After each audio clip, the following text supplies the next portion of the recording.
Darren Becket. I'm a wellness coach in Los Angeles, and I am here with the strength coach, the strength den man, Denzel Allen, up in Mill Valley, Sausalito, just north of San Francisco Bay. What's going on, Denzel?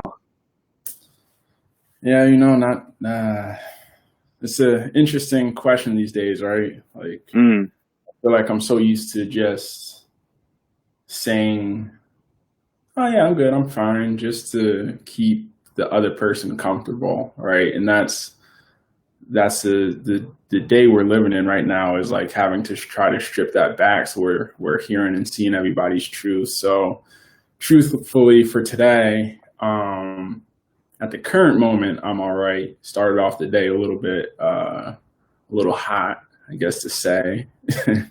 Tempers were flaring, and I had some stuff that I knew I needed to get off my chest because it was just there. It was just driving me nuts. Like the silence that I was hearing from people and organizations I respected, and just still habitually seeing nothing at all done. And finally, I had to get it off my chest, and since I did that, I feel 1,000 times better. So. mm. Before we just jumped on, there was like you and I were having. It's like I feel like, oh yeah, that was the conversation that we should have started live with. But there's just so much vulnerability, and I wanted to be able to give. I don't want to say like give a platform to this conversation, but I thought, A, it'll help me heal talking with you. B, I think, you know, having a conversation with someone who's so similar, but so um, also like it's just obvious, right? Yeah, Like there are certain things in our lives that uh, we are born with that are, also just our uniqueness. yeah, And it's been very difficult for me in the past week to feel like what do I say? How do I act? Am I going to say the right thing? Am I going to be chastised for something that I don't know enough about, or how to respond? Is there a right way? And what better than a conversation to just bring that up and say, well, let's hear from like how are we feeling, and let's be yeah, real about it. yeah, yeah. And it's just I feel like there's so many of us that live in fear of just saying the wrong thing, right? Of being held accountable, right? That seems to be everyone's biggest fear and the biggest driving force for why so many people haven't said anything, or haven't done anything, is just the fear of what's that backlash going to look like, right? Like, do I really want to take that on the chin? Like, and for a lot of people that answer is no. But what I view is, like, if you're in a position of leadership, or you're trying to teach others how to be strong, it's like, use that strength that you're claiming to have to do the challenging things, right? And to just say something, and if you have to catch heat for it, then so be it. But if that's the worst thing that happens, is just being held accountable. It's like, okay, well, we need to view this from the standpoint of, if we don't speak up, like, what's the worst that happens in those situations, right? And we see what happens to George Floyd when no one else is there to his rescue, even though there are plenty of other people standing around as he's being killed, right? So it's one of those things where it's so clear to me at this present moment of how important it is to speak up and to do actionable things, as opposed to being nervous of what that backlash is going to look like from words that came out of your mouth. And if people don't agree with it, then that's their right. Not everyone has to agree with everything, but at the same time, people should be standing for something, and at least letting people know where they stand. And I think for a lot of people who really do want to be allies, the silence is taken as being against, right? So Sure. if we want to truly be an ally, it's like, you have to at least even be vulnerable, right? Like, if the fact of the matter is you are scared of that backlash, which, I mean, I think that's completely understandable, but you should comment on that, right? Like, I want to be like, I don't have all the answers. I'm trying to do my research. I, like, let people know you're standing with them at least, and then that's it. You can, because even beating around the bush is still better than just mute silence. Like silence is like, how am I supposed to interpret that, right? I'm gonna take it however I want to. Yeah. I mean, it reminds me of our work, right? Like Yeah, being a wellness coach, you know, I know you call yourself a strength coach, but like you're so much more. I know that. I know you know that too. yeah, But yeah, like it's about empowering people to do things that are scary, you know? Like yeah, I hated working out as a child because it was scary. It was like, no, it's gonna hurt, or you know, I'm gonna do it wrong, or and I think, you know, you take that into other spaces, you know, our mental state, you know, am I gonna say you know, our communication.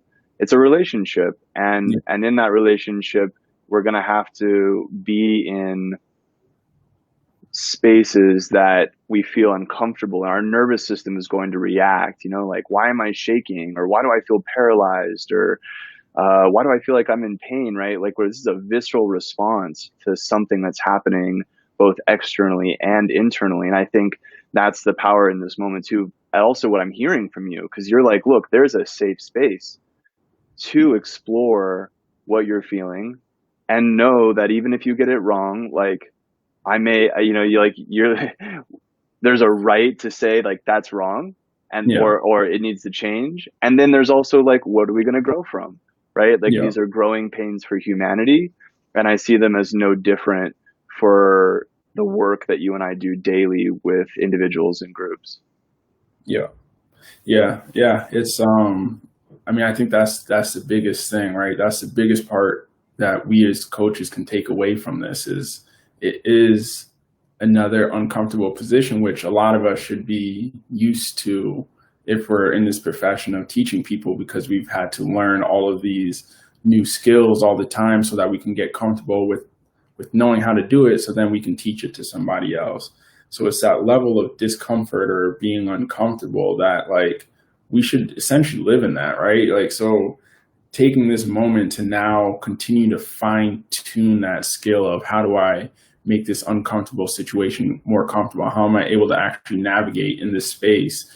Should be something that, you know, a lot of us, especially those that consider ourselves as leaders, should really try to dive into basically head first. Like, okay, how can I really lead in this moment, right? How can I make sure that I'm helping to give a voice to those who I know don't have, whether it's the platform, whether it's the way to articulate themselves, whatever it may be. Maybe they're not in the right space. Like, who knows what it may be. But for those of us that have that privilege, right? Like, I know I have Yeah.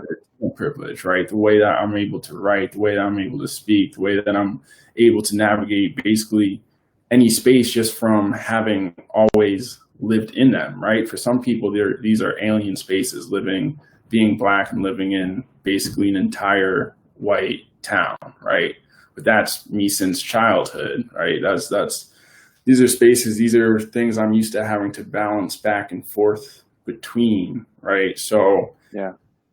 I view it as like, this is a privilege that I've had that I need to use whatever I got from that to help talk for those people who have not had the same privileges that I've had, right?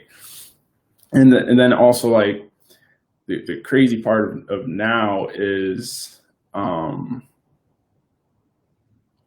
like the fact that term privilege is like such a trigger word, but really it's just like, this is where you have the ability to help. This is where you have the most, I guess you could look at it as like power to actually be able to do something with who you are and who you've been your whole life, all of your skills that you've accumulated over time. Like, look at them and figure out how can you use those things to help everybody else. I love it, man. You know? It's like a treasure trove of experience. And we could look at it and be like, even for myself, you know, growing up, there was this dichotomy. You know, we played baseball in the ghetto, Jackie Robinson Stadium, you know, gunshots, but there was always this other side that was like, this is family, this is community. Like I saw more community in those neighborhoods than I saw in my own community, Mm. and it was something I was drawn to. I didn't understand it, but I was drawn to the experience of like, this is like, baseball is not about having the best bat. Baseball is not about having, like, you could, the scrappiest players had the crappiest equipment, Yeah. and you get the job done, right? So there's like, I was also a lot of things that I learned from exposing, and also to thank my parents for exposing me from our own privilege, to say like, yeah, no matter how privileged in a material sense you may feel, like there's always the other side of the bridge, and that's what's important. It's important to bridge those gaps, to find Exactly. the neutral spaces where we can, where it's like, that's not a thing. Like when one of the things in tea ceremony is that tea huts in Asia, they were the only place where you could go where you were both a commoner and a king in the same room. And so Mm. there's a sense of equality from the get go, because what is a good cup of tea without equality? Yeah, It's dogma. And I think that's this aspect of what's the dogma in privilege. What's like, where are we going to find? And I'm asking myself these questions. Where am I going to find the purpose in my privilege, and how am I going to use that? And I could blow myself up trying to think about it, because it kind of makes me sad. Like, why didn't I take that step before? Why didn't I do that thing that I felt like was really going to make a difference? And I know that there's both a lot of things that I have done, and also things that, I can do. yeah, Um, but it is this sense of, how are we going to use our upbringing, our history, our story to change the future? for sure. I mean, it starts with really just forgiving ourselves and finding the ability to be vulnerable with ourselves, right? We can't we can't expect people to be vulnerable with the world if they haven't truly looked at themselves and seen, how have they been judging themselves, right? If Yeah. you're judging yourself hard, like, okay, then you're going to go out into the world spiteful, right? You're going to feel super inferior to everybody. And you're going to start to view more and more people as enemies, right? So if you can really feel strong about who you are and understand how your past has molded you, and to then decide like what parts of that do you still want to keep with you today, and what parts do you want to work to change so that you're not dragging that baggage with you day in and day out, and taking it out on everybody else. So I think the biggest thing is really just really focusing on ourselves, finding all the biases that we have, because I mean we all have them. We all live in the same society. We get bombarded with basically the same media. You can craft it as much as you want to hear specific things, but at the end of the day, it's all basically going to weigh on us all in the same way. So anything you see present in somebody else, just check and see where that lies within you before really at least pointing the finger so harshly at other people for just not understanding, right? Because if people don't have stories, if they don't have, and I know people want to blame everyone for not doing the work, which I completely get, but at the same time, for those who have done the work, it's like, okay, like I know it sounds like a burden, but let's take this work that we've done and help guide other people to come to the same place and understanding that we have, right? So, These are the moments, right? There, I think that that's the other thing that presents itself is, it's much easier to say, I'm going to drop it today and I'm going to move forward, than it was 10 years yeah, ago, 20 years ago, a century ago, maybe forever. And so it almost feels like, okay, now is the opportunity. So I'm also thinking like, okay, people who maybe I didn't think would be willing to see that space. I'm not saying, I'm just like, okay, you're giving them a chance. Give the I call it energy. Give the energy a chance to reveal some of the deeper nature. And it's a very Buddhist approach, but it's like everyone is has a bright shining star underneath this human facade. And it's like there's always, it's like, who are we talking to? Are we talking to the person who doesn't really understand what's going on? Maybe they don't even understand themselves. Yeah. Maybe they've been hidden from a different world, right? Secluded from, what the world really is. And then now all of a sudden they're being blasted with, oh, this is really what the world's like. And Right. so there's a sense of like being, I think, as you said, like a good leader is also a good parent to people that are maybe feeling that edge. I think, Yeah. you know, 100%. And and I mean, we're in very, very difficult times where, like I said this morning, my rage was through the roof. And had I not been doing the work on how can I figure out what outlet I want to choose to kind of get rid of that anger in, right? Like when I was a kid, it was football. I wanted yeah, to just, tackle and hit whoever as hard as possible because of the rage that was there. And, it's for a lot of people, it's been there for so long because you're so aware of your own suffering and knowing that people aren't trying to listen to your stories is definitely hurtful at times, especially when they're close, right? Like it's a difficult thing to deal with when it's close people seeming like they don't understand you. So like I get the frustration from there, and then I get the frustration from other people that just aren't as exposed to diversity and stories and everything else because it's generally, I mean, I view it as almost like human nature to just you whatever you see around you, right, is what you're going to think reality is. So until you actually see somebody else's reality, you're not going to believe it. It's like Plato's cave all over, right? So it's you still, one of the biggest fallacies of humanity, yeah, for sure. but we know that that's how humans act, and it's not an For sure. excuse. It's honestly something that's kind of shameful that as a country we have allowed the development of so many people who can't see other people's perspectives, right?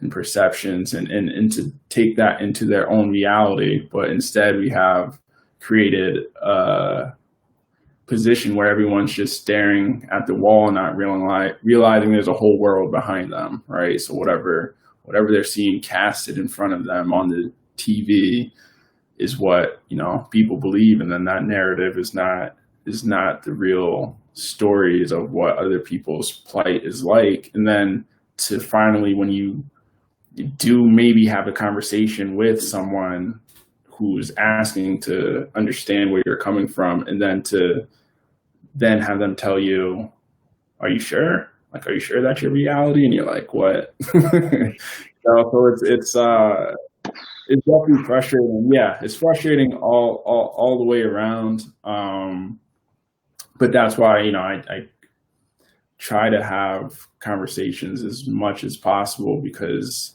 it's a burden that I don't want to put onto somebody else. I'm like, I rather take the burden and just try to teach this person who's asking, they're saying they want to be allied, they're saying they want to understand. So it's like I'll take that on to try to educate that way somebody else doesn't, who's, yeah. So that's just, I feel like it's my privilege, my responsibility to have to do. And it's definitely tiring at times, but I feel like it gives me something to stand for and to. Yeah, I mean, humanity's lazy, so I think we got, like that. Yeah, I think there's enough energy. I think, given the like the perfect storm is also an opportunity to, use this newfound energy to create a new world. It may not Yeah, look, very, so much different in terms of like, are we driving, yeah, faster cars, or, I think, that stuff may happen, but I think it's more so how we view our lives. What is the story that we tell ourselves about where we come from, and what did we learn? And I often, as a wellness coach, people often talk about their deficiencies more than their strengths, and it's something that I see as a curiosity of human conditioning. We're taught to be weak instead of strong, Yeah. and that is also what I think has also kind of, I want to say, numbed us from feeling connected to a bigger container, right? Like, I Yeah. grew up in a bubble. It was called the South Bay, right? Like, it's everything south of the 405 in LA, Palos Verdes, and we didn't really leave the bubble unless it was for like a baseball game or a night to Hollywood. But like, that rarely happened. So it was more often that we'd go out of the state than go somewhere in our own city. Yeah. And it wasn't until I went to college where I realized, like, oh, there's stuff like I don't have the full picture. I've been making assumptions about my life and based on what I've been told or what I haven't seen, you know? Yeah. And I think that that is also what applies to this vulnerability of, like, I'm not trying to be right. We need to have the conversation in order for us to move forward, and if I can't be willing to have the conversation, then I probably should just step out of the way and Yeah. be a recluse in that way. I don't want to be that. I'd much rather, stand in the fire and, like, okay, what can I do to not just make a change, but be a part of the culture of change? Yeah. Yeah. I mean, that's a And that's a big. I still don't have that answer. I'm still, identifying, like, what is it that I can do in this moment? And I mean, I think that's what we all have to focus on is like, this is a foundational moment, right? Where we're just trying to find each brick to start laying down the base. And I think we just need to view each action as being something that's trying to lead us towards that development. So any little thing, and then just keep trying to do that over and over. If it's something that seems like it works, if it's something that doesn't, try to find another brick and then keep doing the same thing. So yeah, it's an interesting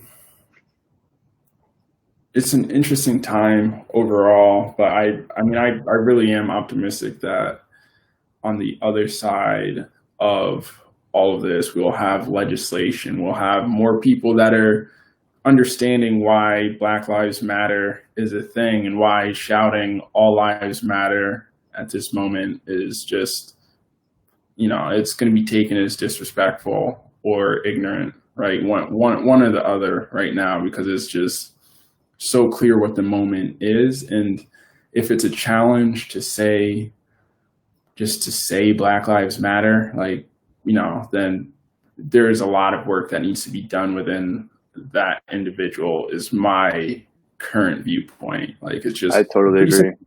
tell me, because like if you say don't Black lives, like you can't say that. You're telling me my life doesn't matter. Saying all lives matter, but I am watching Black people get killed and have at all times in my head, like, I like to run. I like to be in the woods. I like to do all these activities that I'm watching other innocent Black people be killed for doing. So to hear silence is just like, well, like, God forbid that's me. I don't want to hear half the people that are silent saying shit. Obviously I wouldn't fucking, yeah, I don't want to be too like I'd be dead, but You get close. I don't want to laugh at that, fuck, but like, Yeah. yeah, but the fact of the matter is, it's like, it shouldn't take knowing the person that is murdered to see how messed up the current situation is and to see it for what it is, right? Like, you watch someone be killed in front of you, and yet there were people that were still trying to take the narrative of underlying health conditions and stuff. It's like, you watch with your own eyes this cop kill this guy, and yet you were still willing to believe this narrative that's thrown onto the wall in front of you. And it's something that, I mean, obviously I take it super personally, because it's I understand what the true reality is, which is if I'm in a situation minding my own business, I have an interaction with a police officer, things go south, it's going to be their story taking over mine, right? And that's, I mean, that right there is a, Unacceptable. yeah. And then, to have this stuff documented on video and to still somehow have no one has to pay for their crimes in that situation is just, it's just so apparent that it's not justice, that I just don't see how people can be so patriotic and also against trying to have justice in those moments. Like it's just so conflicting to me. I agree. It was once said to me that you need power in order to technically be enlightened, but you don't need to be enlightened to have power. So, to kind of bring that into the reality of what I'm hearing you say, like there's so many people that are feeling the power of whatever that they've cultivated, whether it's patriotism or family beliefs or whatever. And it's like, it's destructive to use that without having emotional intelligence. It's like we're low on emotional intelligence. And it makes me sad. And then there, like you said, I also feel hope because I know there's amazing people like yourself who are having these conversations and who are bringing to light and saying, maybe it's a conversation with a family member and, it's just chit chat about the day. And that turns into like a phrase that just isn't correct, or it doesn't meet the emotional needs of what we're talking about. And then it's okay to say, hey, like, let's find better words for it. Let's recreate the narrative. That takes both of those things, I think, because you have to stop the conversation in a healthy way so that it doesn't, blow up. And then there also has to be the sense of like, well, what are we going to do to correct I think that's also the thing, like, right, like language is important. And especially when we're talking, not important in terms of like you were saying, like everything has to be dotted, but the way we word things, it matters. So I agree with you. Yeah. I mean, 100% put you on a side, right? Like if one side's trying to say this to put the other side down, and then you use that same language, like your intent doesn't really matter at that moment, right? It's that's where the education is so important. And like we're saying, you do not have to be perfect when you're having these conversations. Like I feel like me laughing at my own death is something that is kind of fucked up, right? Like to say the least for some people because of where their viewpoint in relationship with death is. But for me, having to picture that, like I don't know, it's something that is just a reality that I view. It's just like we do all die, and it's something that I've grappled with a long ass time ago. But I still understand that like during this conversation where we're trying to be serious, I shouldn't be laughing about it. But that's part of the things where we cannot be so worried about saying or doing the wrong things that we do nothing, right? We're having this conversation to try to push things forward, to try to show what having just open, vulnerable dialogue can look like, right? So yeah, is it just one of those things you most likely will mess up while trying to have it, and you just have to own whatever comes of it. But hopefully, more and more people will have that journey and that forgiveness of themselves so that they can start to see better in others, and also to hear other people's hurt, to know that, okay, now it's time to listen, right? Like this person's clearly hurting. My opinion, whatever it is not important at the moment. I should just essentially just shut up and listen, right? Yeah.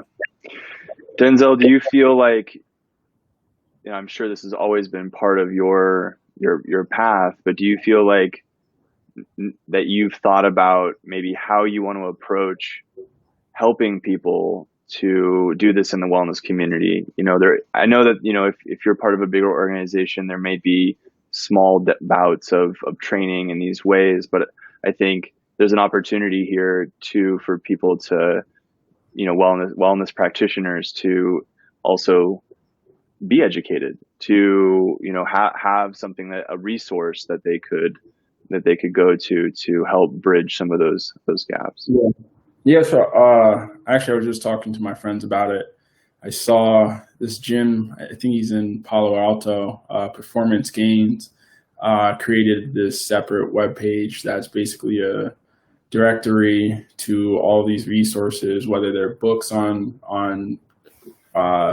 Black authors, or books about white privilege or oppression in general, or resources on how you can help with the Black Lives Matter movement, um, things like that. So yeah, I'm looking towards creating a page on my website as a resource to help, and hopefully that's something that spreads to all gyms, right? And it's not something that should just be Black Lives Matter, right? It should be something that talks about everybody that is oppressed in this country, and what are some resources that you can do to either gain better knowledge or to direct other people to go to so that they can help support it.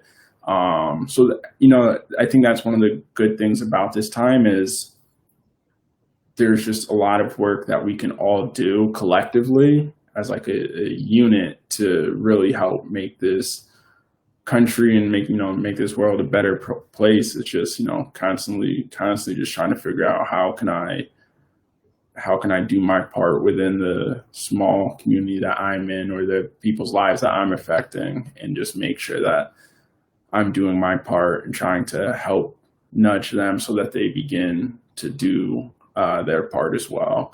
And that was the awesome thing. On Tuesday, there was a peaceful protest that we went to in Marin City, and I had a few clients show up with me. And it's a tough time to be protesting because COVID is still going on, right? So there is a very real threat to your health by showing up for something like this. But it was really nice to see some strengtheners showing up to support something that, for me is just that's life, right? Like Black Lives Matter. That's not, I can't opt in or out of that conversation. So to have people join me who can essentially opt in and out was a very nice moment, and was something that I'm like, why it's so important to go into spaces where you are the minority. And that's whether you are a minority all the time, right? Like, okay, get comfortable being in spaces around the majority, or if you're part of the majority, go into more spaces where it's majority minority, right? And then trying to figure out how can we merge this, because the march was awesome. Because Marin City, the story of Marin City, basically, I think it was during the 60s. Basically, I don't know how many at a time, but a lot of Black people fled from the South out to basically Marin County to hopefully try to have a better life and be able to buy property and all this kind of stuff. They get out here, they get shut out of buying property, and then basically housing projects were created. So you have Marin, which is very wealthy and majority white, and then the basically small population of Black people that's here is segregated into what's called Marin City. Wow. So within this space, we had, there were so many people from all over Marin County that showed up. So it was the first time, probably in a long time, that Marin City had such diversity there just from white people finally like going into that space, right? And seeing these worlds collide and come together and be united was like it was a beautiful thing to be a part of, and something that I'm trying to figure out, how can we create more spaces where that's happening, right? Where it's a mixture of what, at least what my idea of what America could be, right? I think, there's so many things that I love hearing. It's really it is healing to hear you talk, Denzel, and I really appreciate that you are going to help people like myself understand better how to communicate these very challenging subjects. Um, and I think with the pandemic, it's also giving an opportunity to have these types of interactions where the venue doesn't really matter to the group or the culture, right? Yeah. And it's there that we can see, like, we joined this thing called the Sofa Singers, where it's like 700 people from all over the globe singing like one song.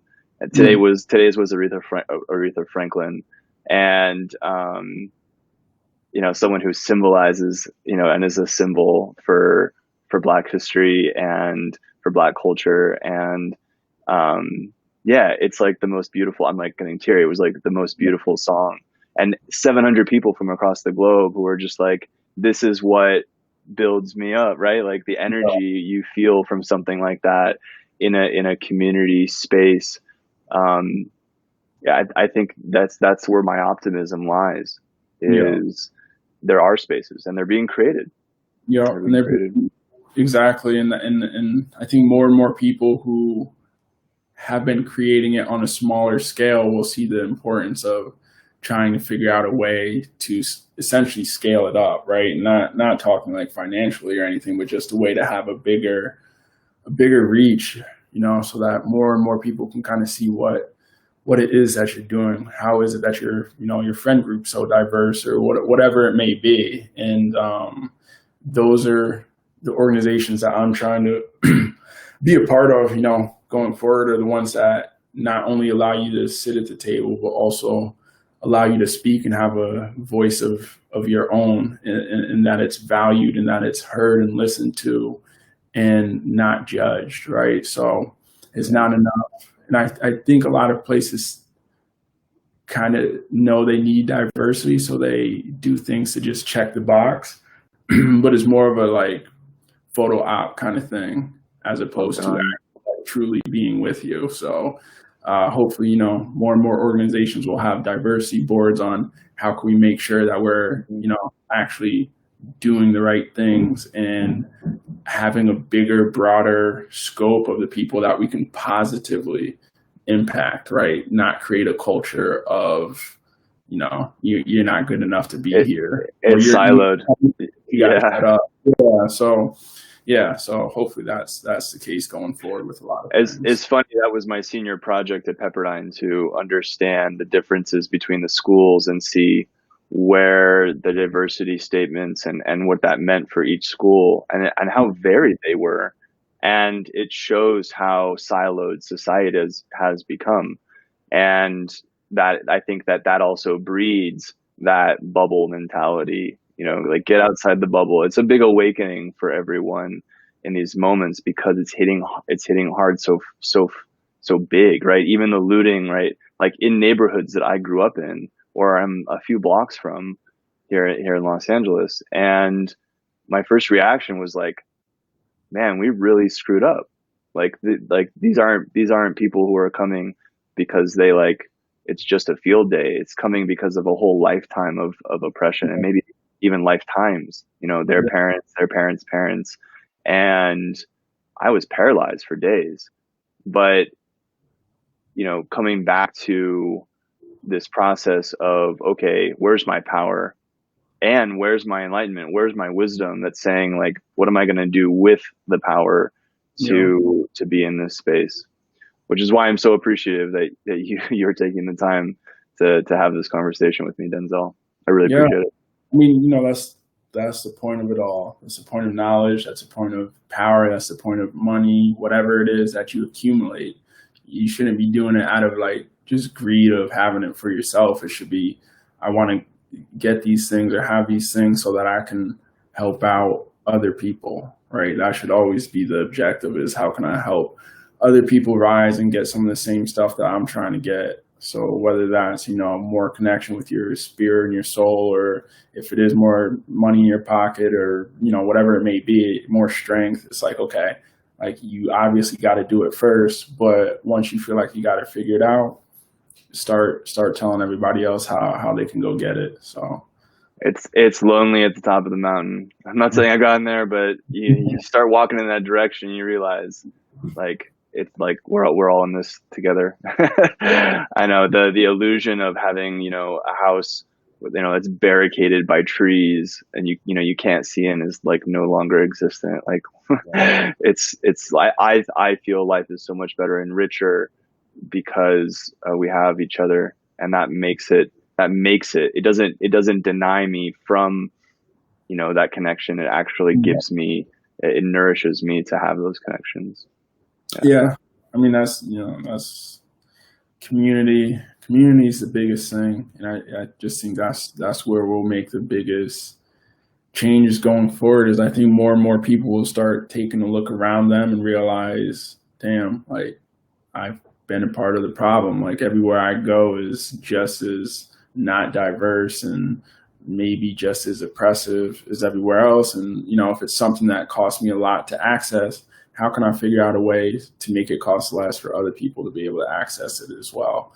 All right. So to not try to drop and get rid of some of these obstacles and barriers that are there that are also a part of the same reason why, people continue to be oppressed, or whatever verbiage you want to use. And just taking a look and realizing like we all do have a lot of power in that manner of situation, just to start to be a little bit more uncomfortable, be more active, be more purposeful with what our daily decisions are. And, some of it might have to inconvenience what we've had our lives be like, right? Like some of it might be sacrificing some of your free time that you've accumulated, or some of it might be sacrificing some of the money that you've accumulated, or whatever time to just read. Maybe you have to get rid of that so that you can give back. But I think more and more people will be trying to do their part in an active way. That's not just sitting behind a computer screen and clicking on a button that's donating money and then feeling good about themselves, right? Like that's all right, but that's not enough. That's just simply checking the box. And yeah, no more checking the box. Yeah. Yeah. Awesome. Yeah. Well, I really appreciate it again, Denzel. Is there anything else you want to bring into the container before we sign off?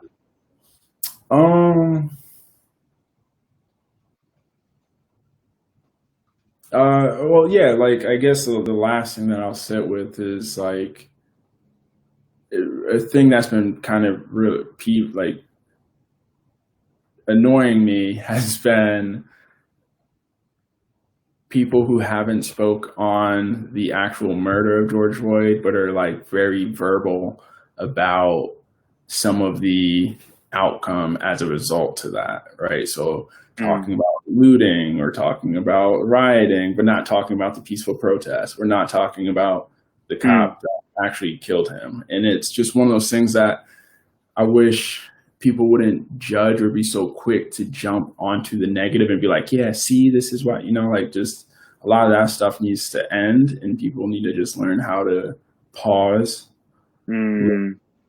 look, and then, figure out what is it that's actually going on. Why is it, right? Like anytime anybody acts out, it shouldn't be immediately you want to punish them the way you see fit. It should be, let's figure out what is actually going on with this person that's hurting right now, that's lashing out, right? Like they're clearly in pain. Like let's see why.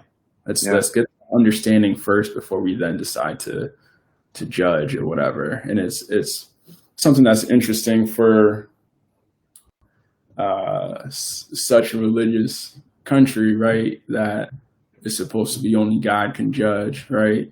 And then you have a lot of people that are trying to take on God's job and judge what other people are seeming to be a right reaction to clear injustices, right? So it's nobody's place to be judging how other people are behaving after they've been getting beat up their whole lives, right? It's I Yeah, can't judge. I think trying to make God as some overbearing character that, Yeah, you know, has judgment.